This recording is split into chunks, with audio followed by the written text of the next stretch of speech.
Welcome to another episode of the brand called You, a podcast and podcast show that brings you leadership lessons, knowledge, experience, and wisdom from thousands of successful individuals from around the world. I'm your host, Ashutosh Garg, and today I am delighted to welcome a well known journalist and an author with a deep understanding of mental wellness from Kenya, Anthea Rowan. Anthea, welcome to the show. Thank you. Thank you very much for having Thank me. you. Anthea is a freelance journalist, a blogger, and an editor. And she's an author, and all of you know I'm very partial to authors. She's an author of a book titled A Silent Tsunami. So, Anthea, when I was reading about you, it just took me back to my own mother who went through the same process of dementia.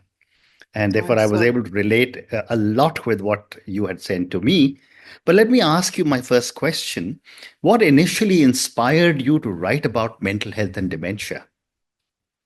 So my mother suffered with depression for years, Hmm. Ashutosh. She began to suffer when I was a teenager. Hmm. Um, and as I grew older, and we lost my father when he was young, and so I was kind of, as the eldest, I was sort of, I took upon the responsibility of sort of looking after her.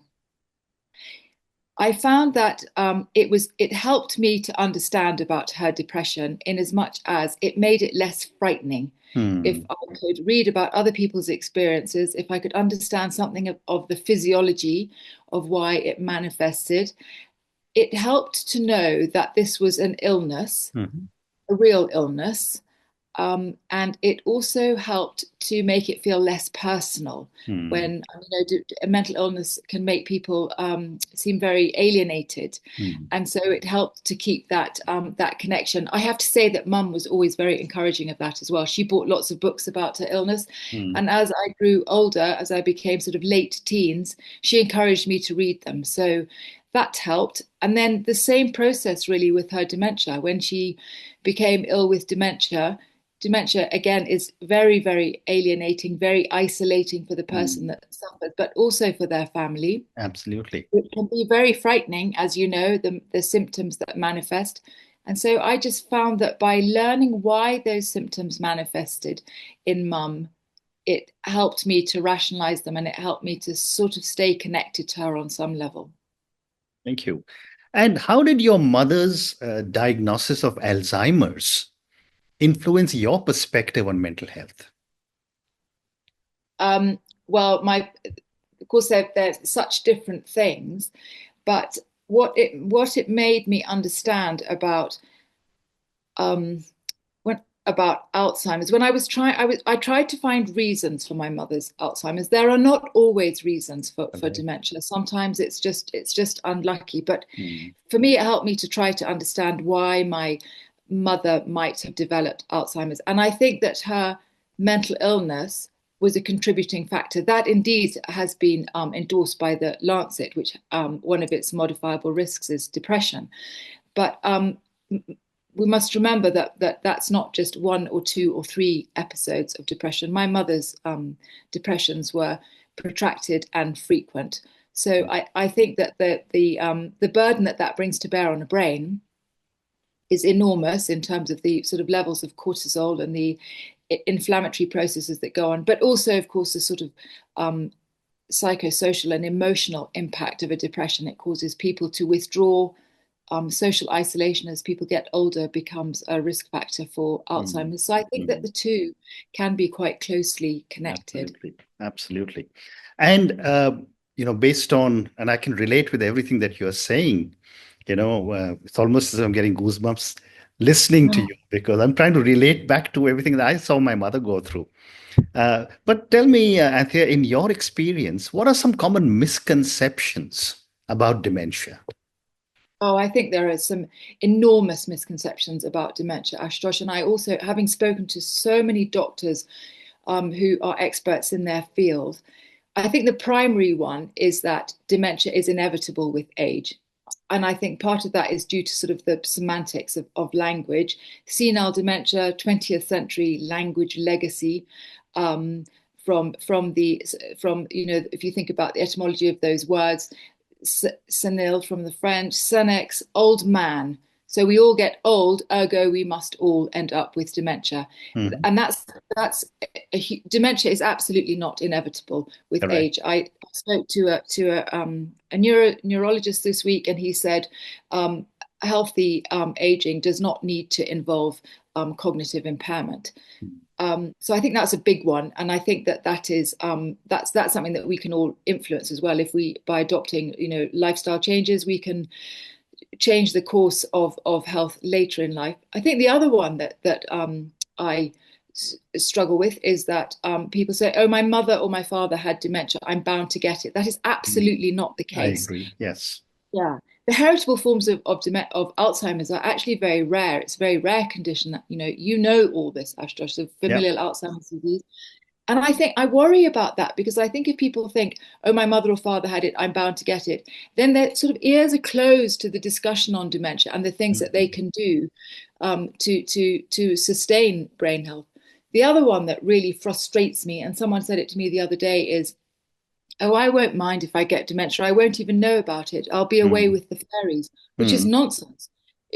It's a, as you know, it's for many people that suffer, it's very painful and very distressing. My mother battled with terrible hallucinations and delusions, which were very frightening for her. Mm. So those are the three that I hear often, Yeah, which are all I can understand all three of them well.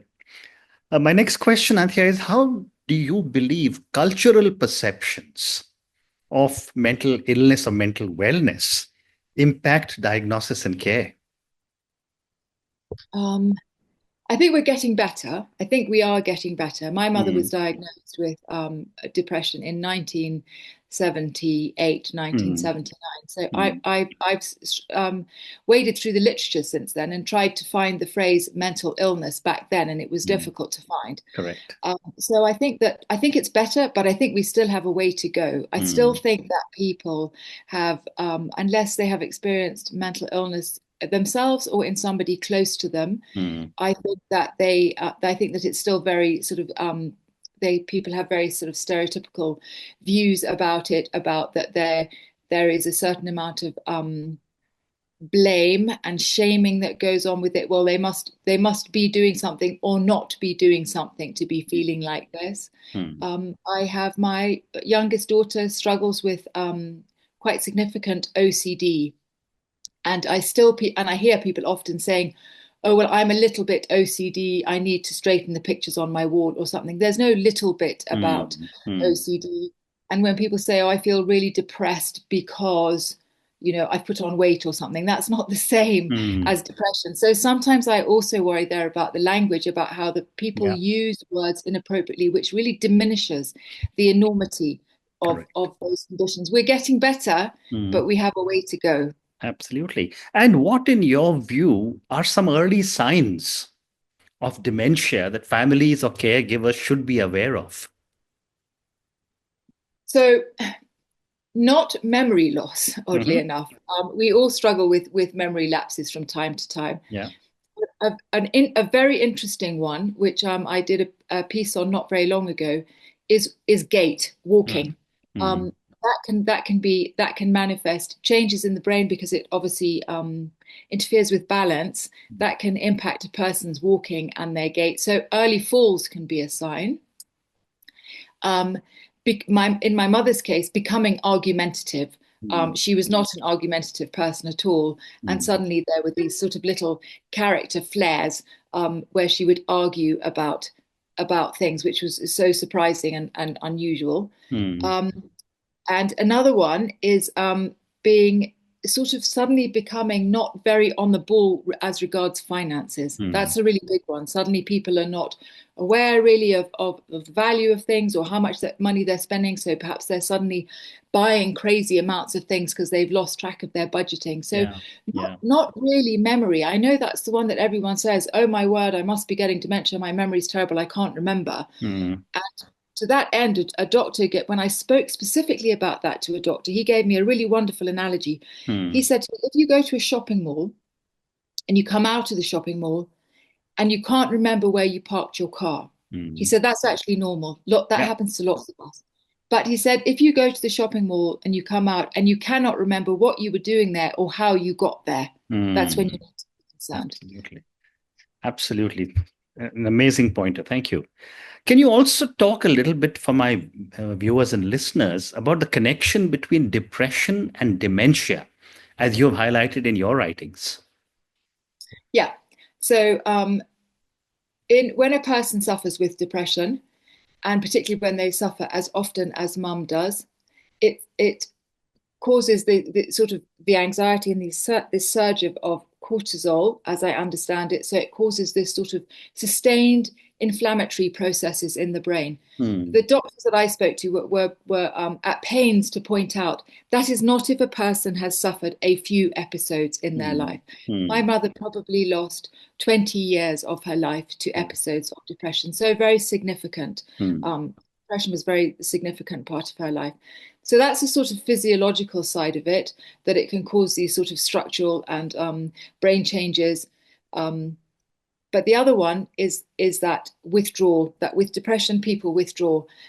They often don't eat properly. Of course, eating well is very important for our brains. A really big one. My mother stopped exercising. She wouldn't even take a walk, and exercise is crucial for our brains.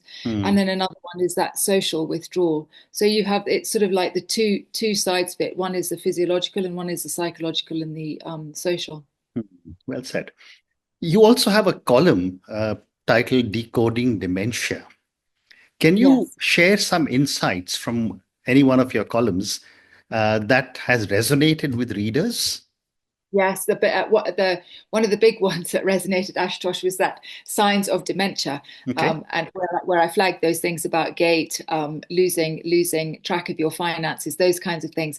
And I Hmm. think that the reason that that does is because dement Alzheimer's dementia has become any type of dementia has become a key concern for most people. When I look in the papers, it's dementia or Alzheimer's is flagged in the media most days, often several times a day, which says that people are obviously reading about it, so they're concerned about it. They say now that dementia has overtaken cancer for the sort of in the sort of 40s, 50s age group as a dread disease. So people are more worried about getting dementia Hmm. than they are getting cancer. Incredible. Let me now talk to you about caregivers. And, I think it's important for people to understand, as caregivers, how important it is for them to maintain the health. And I remember my father, who was a very senior and decorated brigadier from the Indian Army. Every Yeah. time he would take my mother, I would go with him. I'll go with them. And the doctor would always tell me, make sure you look after your father because he's the primary caregiver. Yes. Uh, Tell me, how can caregivers maintain their own mental health while supporting their loved ones who have Yeah. dementia? Yeah. It's a good question, Ashutosh, because I think that in my experience, I think caregiving is not just the it's not just the sort of physical heft of it, of potentially having to help somebody move and all the practicalities of eating, keeping Mm, clean sheets on beds, that kind of thing.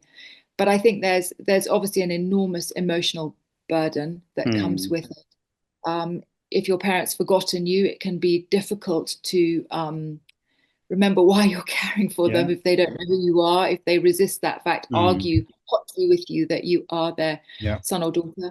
Another one is that there's quite a lot of guilt associated with it. I often felt guilt about I wasn't spending enough time with her. mm, I wasn't enjoying our conversations because they were very difficult conversations to have. So what I would mm, say to caregivers is there will there are a million people that know exactly how you feel because they feel in exactly the same way. And mm, I know that caregivers feel alone, but they are mm, really not alone. There are so many people caring for people who feel precisely how they do. mm, I think it's really important to have an outlet for the distress and the frustration and the sadness that comes with caring. For me, that was my writing. I just mm, explored it so deeply in my writing, and that really helped me. And by extension, then I created this little community around myself of people that understood dementia and who were very easy easy to talk to, Mm, and who were responded in kind in as much as they spoke to me quite frankly. So mm, I found that helpful. So I would say, look, create your own kind of some kind of a community that's completely non-judgmental, but also understands something of what you're doing. It doesn't need to be a real life community. There are lots of wonderful virtual mm, communities mm. of carers. And how And important, sorry, go ahead, please. Go ahead. Oh, and sorry. how important it is just to think about their own brain health. Yeah. Take the opportunity to learn something about brain health so that you might protect your Mm, own, possibly in the future. absolutely. But a follow-up question for you, Anthea, is how important is it for families to have an open conversation about mental wellness and address the challenges their loved one is facing? Very important, Ashutosh, and that's a really, really good question because, as unbelievable as it seems now, we had never ever had a conversation about dementia before my mother got Mm, sick. I mm, find that quite staggering now. Now, given what I know about dementia now, and knowing that her risk profile was probably quite high with depression and then subsequently a stroke, mm, um, it's amazing that we never talked about it. So I would say this is a conversation that all people in their 30s and 40s need to be having with their parents. mm, In the event that you do get dementia, mm. what would you like us to do about care? So think Correct. about care options. And then I think it gives parents the opportunity to articulate then, Mm, way in advance of any potential care. mm. If I treat you differently, if I forget that you are my daughter, please Yeah. remember that I always loved you. If I am, you know, difficult and distressed and frustrated, please remember that it's not personal. That's what I would say to my children. I Mm, think it's important to have that conversation a long time before about care mm, options and care mm, wishes. mm. Two more questions relating to dementia, then I've got a few questions about your book. So, What advice would you give to someone who has a loved one recently diagnosed with dementia? oh, I always find that so hard, Ashutosh, because I know that journey with dementia just it gets harder. Mm, As you know, it yeah. gets harder and harder. There's no reprieve, there's no coming back, there's no cure. I think I would sort of very gently say, brace Mm, yourself and educate yourself mm, and read as much as you can. I read other writers on dementia just so that because it is such an alienating experience. mm, Um, mm, I think it can be hard to speak to a person who has dementia if your parent or loved one has been diagnosed. I think it can be very difficult to broach that conversation with them depending on the cognition that yeah. they still have. Yeah. With my mother, the one time I did raise that word, it was badly timed, and Mm, did it from a place of trying to explain something gently, and it caused so much distress that I never talked about dementia yeah. again. Yeah. Yeah, Yeah. I would just say very gently, brace yourself and learn as much as you can. Mm, mm. And you obviously done a lot of work on this and you write about this. What advancements in dementia research give you some hope for the future? Quite a lot, Hmm. Ashutosh. Although so many dementia treatments and drugs that have been developed sort of seem to have hit a little bit of a brick wall or come with huge side effects. Recently, there was a book published by a science writer in the States called Charles Piller. His Mm, book was called Doctored, where he sort of exposed something about the amyloid hypothesis. So, the mm, amyloid hypothesis, as you know, is what governs our understanding of Alzheimer's.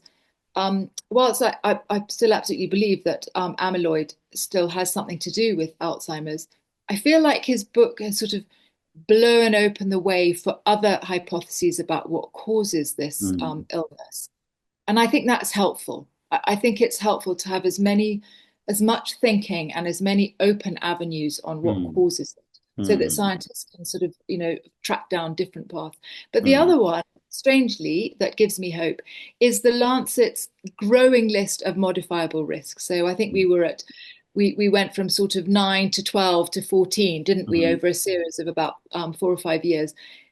That gives me hope. I don't feel like, oh my word, now there's something else I need to worry about. I Yeah. feel like they're learning more and more about this, that they understand the risk better. And that gives Mm, me hope too. mm. And when I spoke to Amazing. the author of that, Jill Livingston, she said to me, I'm sure in time that we will be able to reveal more modifiable risks. And I find that hopeful.